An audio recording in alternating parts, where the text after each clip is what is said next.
The Kraft Foods Company presents The Great Gildersleeve.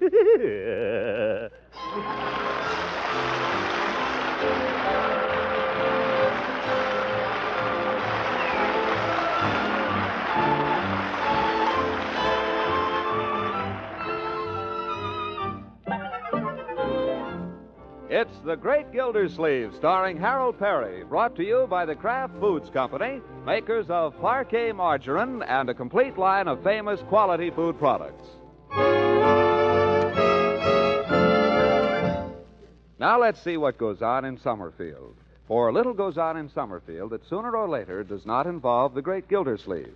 For example, one day last week, Gildersleeve's neighbor, Mrs. Ransom, stepped into Peavey's pharmacy, made a slight purchase, and, while waiting for it to be wrapped, dropped a casual remark. And how is Mrs. Peavey? Oh, she's fine, Mrs. Ransom, just fine.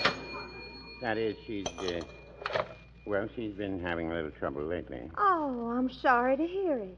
Nothing serious, I hope. Well, to hear her tell it, Well, it's how long has this been going on? about 30 years. Oh. Now, that just goes to show. Here I've known Mrs. Peavey all this time and never even had an inkling. I declare some women are just martyrs. Well, no, I wouldn't say that. Well, who's your doctor, Mr. Peavey? Have you a good doctor? Well, we usually take from Dr. Pettibone, but I haven't called him in on this, after all. Oh, I know. Doctors are so expensive. And operations, don't even mention them. But it doesn't pay to put them off. Well, I don't think this is as serious as all that. Well, I dare say she'll recover. Oh, well, she will, Mr. Peavey. I'm sure she will. You've just got to believe that. You've got to keep her believing it, too. Doctors say the will to live is half the battle. There's nothing the matter with her will to live. Oh, well, I think it's so brave of both of you to take it this way, and I'm just so sorry to hear about it. Now, if there's anything I can do for her, anything at all, you let me know now, you hear?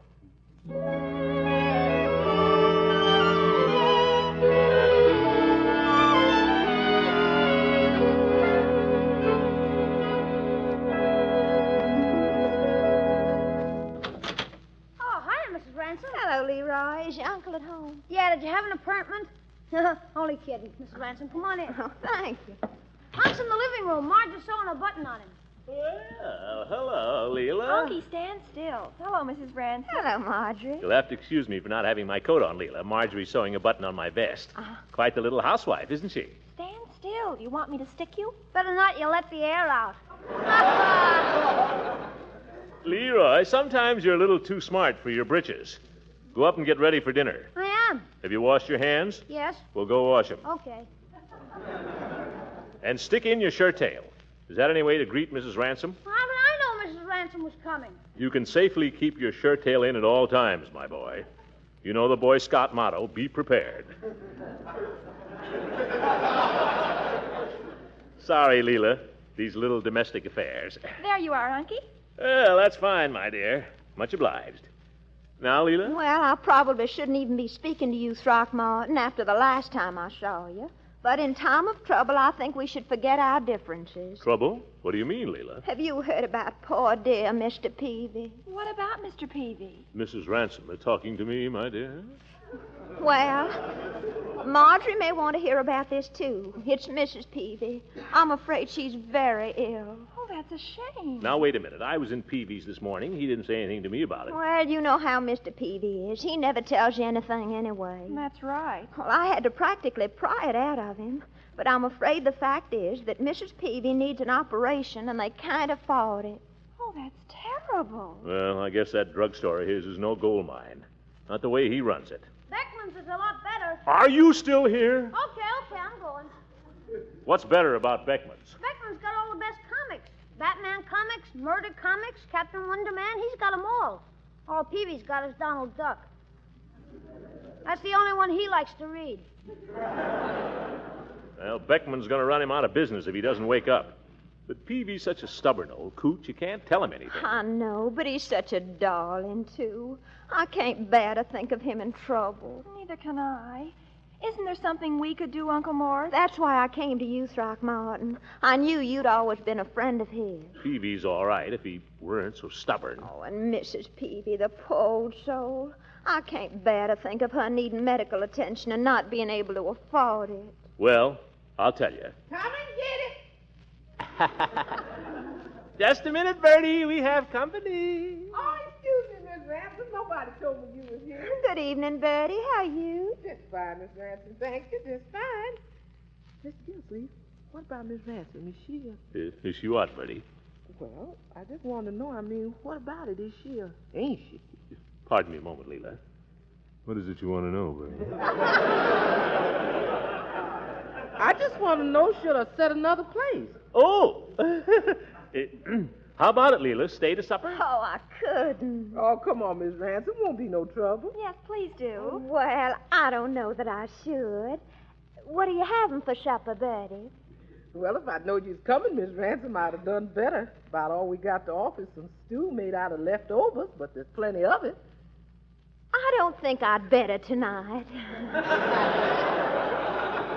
Another time, perhaps. Thank you just the same. I'll be running along. Oh, Throckmorton, about Mr. Peavey. I'll see what I can do, Leela. Oh, I knew you would. Yeah, the Jolly Boys are meeting this evening. I'll be seeing him at the club. Well, now, don't tell him I said anything. You know how sensitive he is. I won't, Leela. Don't worry. Good night, y'all. Good night, y'all. All right, everybody, dinner. Marjorie, where are you going? To put these things away. All right, but hurry. Leroy, where do you think you're going? Up to wash my hands. Confound it, I told you to do that half an hour ago. All right, go ahead. I don't know why it is. As soon as dinner's announced, it's a signal for this family to scatter. Bertie, where are you going? After the food. Oh, well, bring it on. I've got a meeting.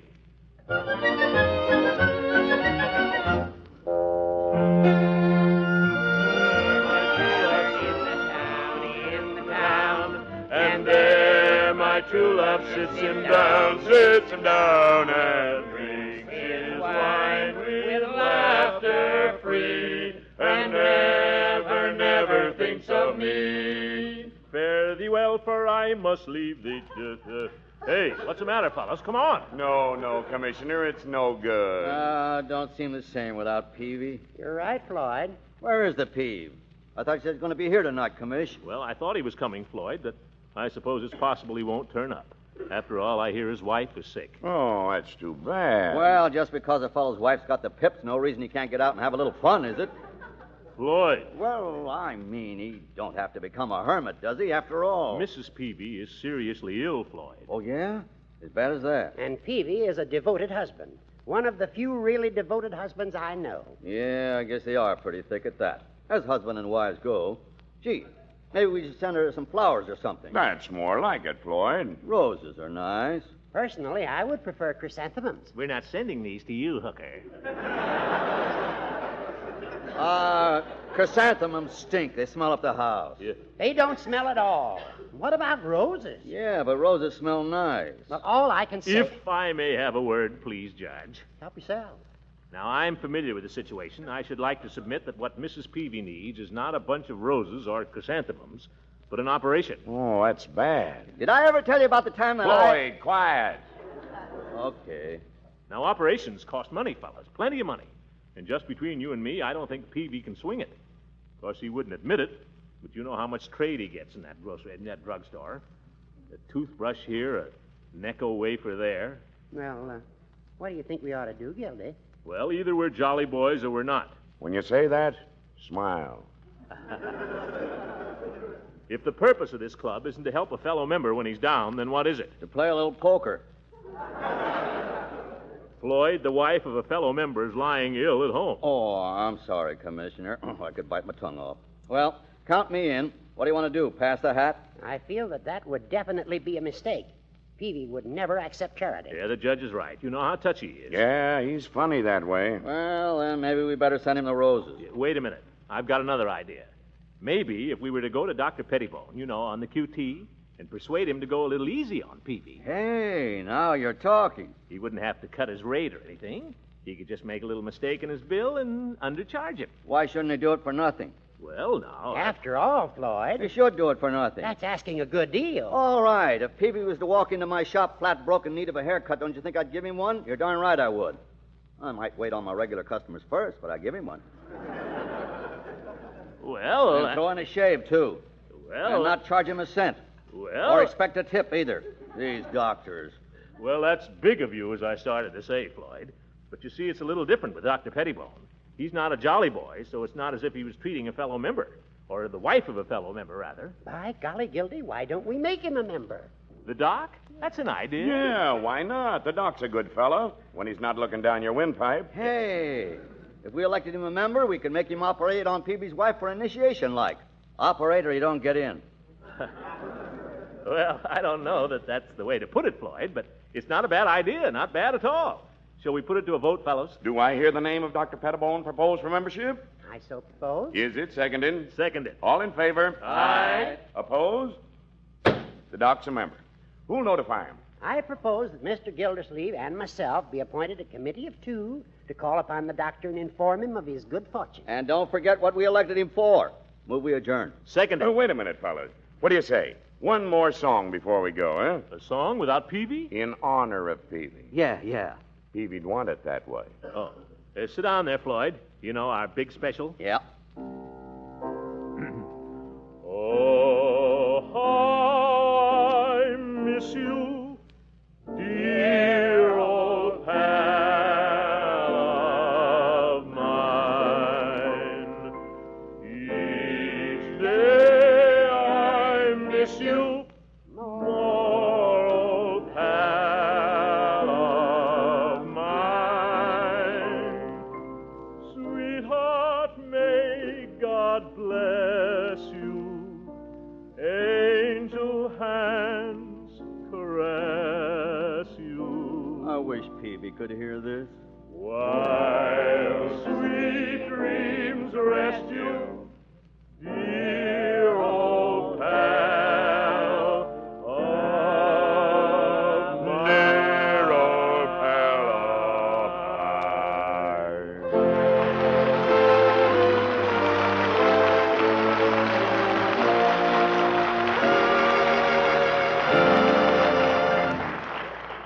The great Gildersleeve and his dear old pals will be back in just a moment. What are you going to tell us tonight about parquet margarine, Mr. Lang? Why, I was just thinking about that the other day while my family and I were driving through the country. As we passed by several fine-looking farms, it made me wonder how many people know that parquet margarine is made from choice products of our American farmlands. I'm sure we'd all like to hear about that, because so many families use parquet margarine as a regular spread. Parquet, you see, is made from rich, highly refined vegetable oils and pasteurized skim milk, cultured for flavor. That sounds wholesome and nourishing. Indeed it does, for parquet is one of the finest energy foods you can serve. And remember, Kraft adds important vitamin A to every single pound, making parquet margarine an even more valuable food. Well, that's something we too often take for granted. And good nutrition is so important these days. Yes, and flavor is important, too. Helps us enjoy the things that are so good for us. That's why Kraft takes special care in flavor blending the fine, wholesome farm products used in parquet. So join the millions who prefer delicious, nourishing parquet. Parkay, parquet margarine, made by Kraft.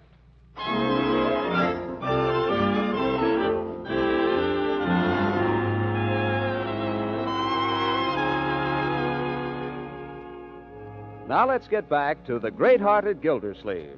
Driven by his concern for his old friend Peavey, we find him with Judge Hooker, a committee of two representing the Jolly Boys, walking into the office of Dr. Pettibone. Huh. Where is he? He must be inside. He's always here at 9 o'clock. Well, pick out a magazine and make yourself comfortable, Judge. Have you seen Hygeia for August 1942? I've read it from cover to cover. Didn't help you any. Gildy, may I suggest that since I know Pettibone better than you, that you allow me to do most of the talking? You can do half of it. Well, let me start. Let me explain the situation. Pettibone's kind of touchy on some things, you know. Now, what is there to be touchy about? Plenty. In the first place... Oh, good morning, Judge. Good morning, Miss Finlay. This is my friend, Mr. Gildersleeve, Miss Finley. Oh, how do you do? Just fine, thank you. There's nothing the matter with me, Miss Finley.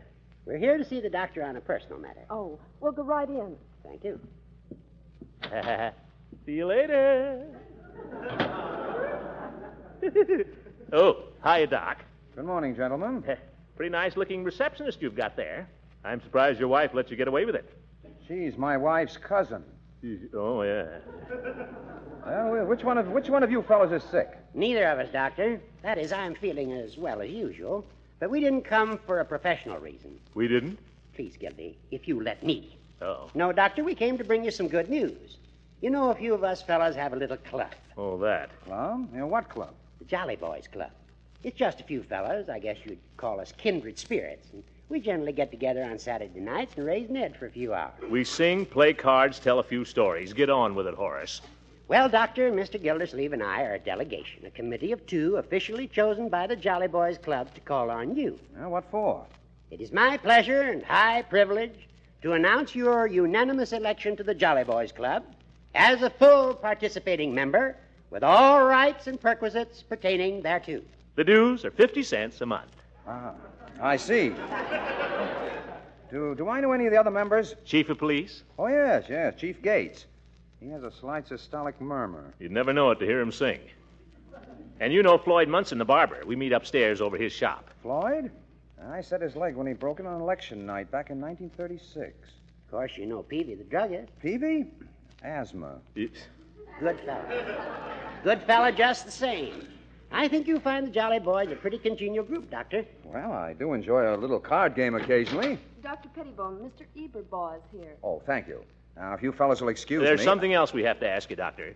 Let Mr. Eberbaugh wait a minute, will you? Oh, he's got an appointment. Oh?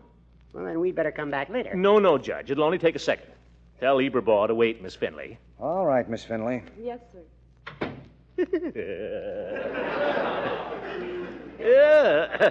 It's this way, Doc. Now that you're a Jolly Boy, we can speak freely. Yes, you're one of us now, Doctor. And the motto of the Jolly Boys is one for all for one. Yeah. What are you getting at? Well, it's about Peavey. Now, we all agree Peavey is a fine fellow. Yeah. And his wife, Mrs. Peavey, is a fine woman. Well, that may be. Take my word for it. She's a splendid woman. All right. She's Florence Nightingale. What about it? As a Jolly Boy, Doctor, you wouldn't want anything to happen to Mrs. Peavey, would you? No, why? Is Peavey thinking of, doing her in? Yes. I'm sure you're joking, Dr. Pettibone. They're a most devoted couple. Why, Peavey thinks the world of her. He often has said... Ye gods, Judge, don't beat around the bush all night. I was just... Shut up. It's my turn to talk. Pettibone, Mrs. Peavey needs some kind of an operation, and Peavey can't afford it. Will you do it? Gildy, that's not the way... Will you, Pettibone? Why the dickens should I? Pettibone, as a humanitarian and a Jolly Boy... Peavey hasn't seen fit to call me in on the case. I'm not going to take it away from another doctor. Are you going to let somebody else hold him up for a big fee? If the doctor on the case calls me in, I'll be very happy to consult with him. So Peavey can pay 2 bills instead of 1, eh? Ha! Gildy, I don't think you understand Dr. Pettibone's position. Oh, yes, I do. You doctors are all the same, the way you back each other up. Well, let me tell you, Pettibone. Careful, Gildersleeve. Remember your hypertension. You can't scare me. Yeah. I'm certainly much obliged to your visit, gentlemen. Elect me to a club that meets over a barber shop, and then ask for $1,000 worth of surgery. Now, Pettibone, I don't think that's fair. If you'll excuse me, I have a $2 cash patient in the waiting room. Huh. Come on, Judge. No, this door, please. What? This way, Judge. Good day. Oh, shoving us out the back door. We don't even get another look at that nurse.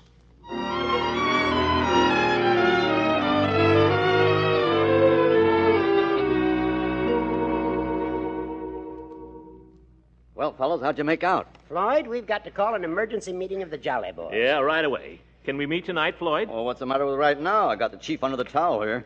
Oh? Well, open them up. We got to have a quorum. I can hear all right, boys. Go ahead with the meeting. All right, let's come to order. Now, Pettibone didn't react very favorably to our proposal. He didn't? You hear that, Chief? Yep. He's a heel.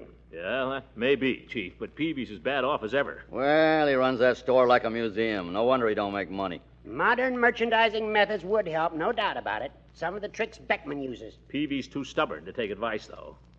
You think he'd accept the loan? He might. You got any money to loan him? No. Have you, Gildy? No. How about you, Floyd? Nope. We'll have to think of something else. I know, fellas. Peavey needs money. Well, nobody's got enough to loan him, but we could spend some money. Suppose we tell all our friends to go into Peavey's and buy 6 months' drug supply in advance, or whatever they can afford. That's a possibility. Yeah, that sounds good, yeah. Hear that, Chief? Yeah, that's okay. Of course, we'll have to spend all we can, too. Now, why don't we get a 6 month supply of hair tonic, Floyd? At retail? Listen, I'm a jolly boy, but I ain't that jolly. Well, a judge can buy his liver medicine for 6 months ahead. How do I know I'll live 6 months to enjoy it? Ah, what's the diff? You can't take it with you. What's Gildersleeve going to buy? Don't worry about me, Horace. I'll do some of my Christmas shopping. How about the chief? What do you say, Chief? Will you buy 6 months' drug supplies at Peavey's? Sure. What does that amount to, Chief? 3 cakes of soap?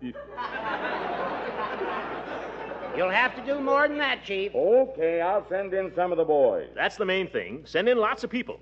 Everybody we know. High and low, rich and poor, young and old. Send them to Peavey's.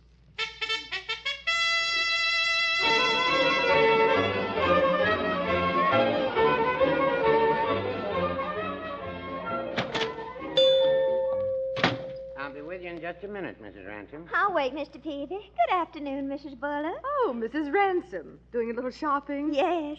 Isn't it fun and in such a good cause, too? Yes. 85, 170, 37, that's the skin lotion, and $1.50 for the candy. That'll be $7.47, Mrs. Bullard, and let's see, 23 cents for the governor. Will that be all? Yes, thank you. $7.70 out of 10. $7.75, $8, $9, $10. I'll tuck the things in my market basket. There. Goodbye, Mr. Peavey. Goodbye. Goodbye. Now, Mrs. Ransom, what can I do for you? Well, I want just lots and lots of things. Don't say. Oh, yes. I'd like 3 lipsticks and a half a dozen toothbrushes. Just a minute here, my goodness. One thing at a time. And I also want a... Now, Hiya, Peavey. Hello, Mrs. Ransom. How's it going? I'm very well, thank you, Mr. Munson. Wrap me up a dozen of those shaving bowls when you get a chance, Peave. A dozen? And I want a dozen boxes of face tissues, please, Mr. Peavey. Well, I just happen to have them. Good afternoon. I'd like 6 bottles of cod liver oil, please. Madam, you'll have to wait your turn.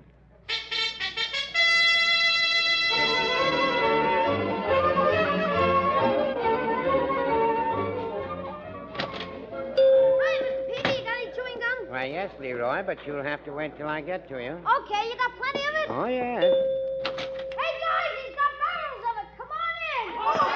My goodness gracious.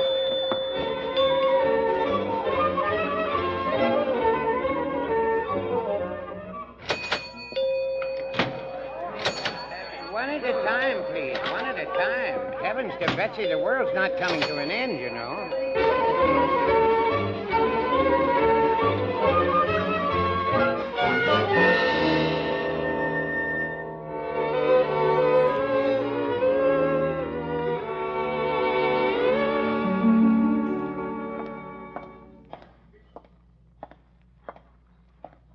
Oh, where's the crowd? I thought people would be running in and out of this store like rabbits. Well, 4 o'clock in the afternoon, he can't be. There he is. Hey, Peavey! I see you, Peavey. Let me in. Go away. Let me in. We're closed. Let me in anyway. Come on, let me in or I'll bust the door. No, please. Now, hurry up before somebody sees you. Peavey, what happened to your bell? The fuse blew out about a half hour ago. Or maybe it just wore out. Been pretty busy today, have you, Peavey? Mr. Gildersleeve, I had to close up in self-defense.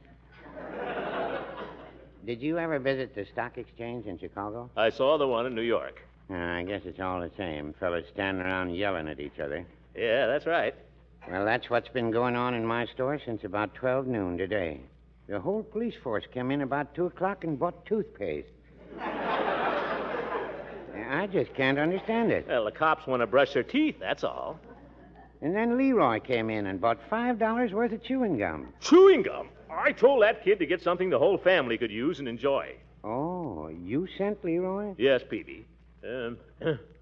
Wasn't going to tell you this, but this whole thing was cooked up by the Jolly Boys. Yeah, I'm afraid I don't understand you. Well, Peavey, we heard about Mrs. Peavey's trouble. Jolly Boys decided if you needed money, the main thing to do was to chase people in here to buy merchandise, stock up on stuff they'd need later on. So you could have the cash now.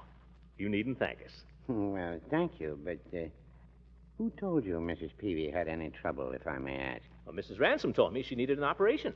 Why? Well, nothing in particular. She does need an operation, doesn't she? She's never mentioned it.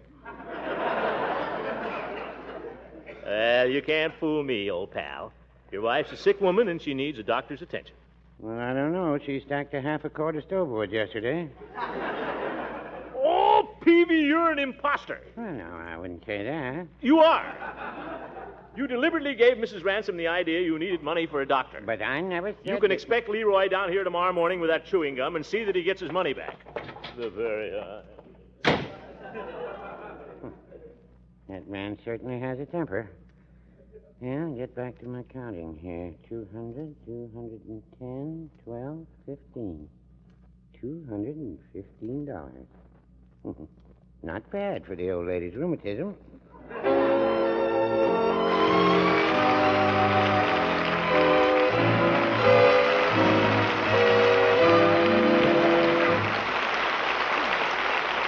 We'll hear from the great Gildersleeve again in just a few moments. Don't you sometimes get a hankering for different kinds of bread, such as Johnny cake, gingerbread, or muffins? I'm sure all these tasty hot breads will make a hit at your table, served with a delicious spread to make them taste extra good. And the spread I have in mind, of course, is Parquet margarine, preferred by millions because of its fresh, sweet, delicate flavor. Melting into hot breads like Johnny cake and gingerbread, Parquet really is delicious. Your first taste will tell you why it's still unmatched for fresh, delicate flavor.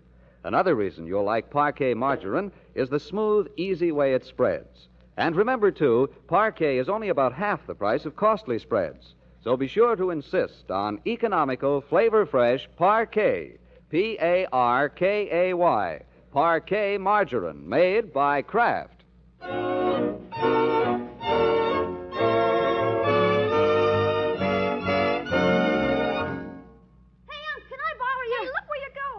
Your feet.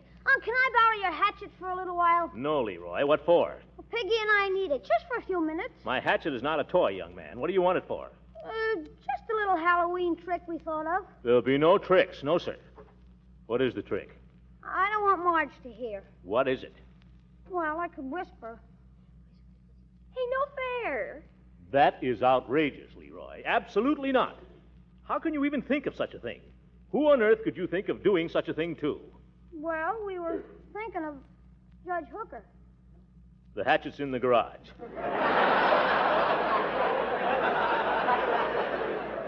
But remember, I told you not to. Go to bed, Leroy. I want to sit up and listen to Jack Benny. Good night, everybody. The Great Gildersleeve is played by Harold Perry. It is written by John Whedon and Sam Moore. The music is by Jack Meakin.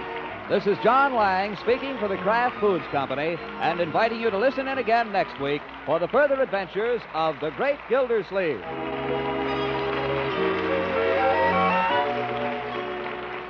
Youngsters get hungry at all hours. And when they do, treat them to Pabstet, the delicious golden cheese food. You can just bet they'll like Pabstet. It's so rich in cheddar cheese flavor, so easy to digest.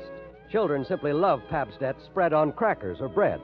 And remember, Pabstet is equally delicious melted into a luscious cheese sauce, toasted for sandwiches, or served in wedges with fruit or pie for dessert. Don't forget to buy Pabstet. Add delicious, nourishing Pabstet cheese food to your shopping list tomorrow. This is the National Broadcasting Company.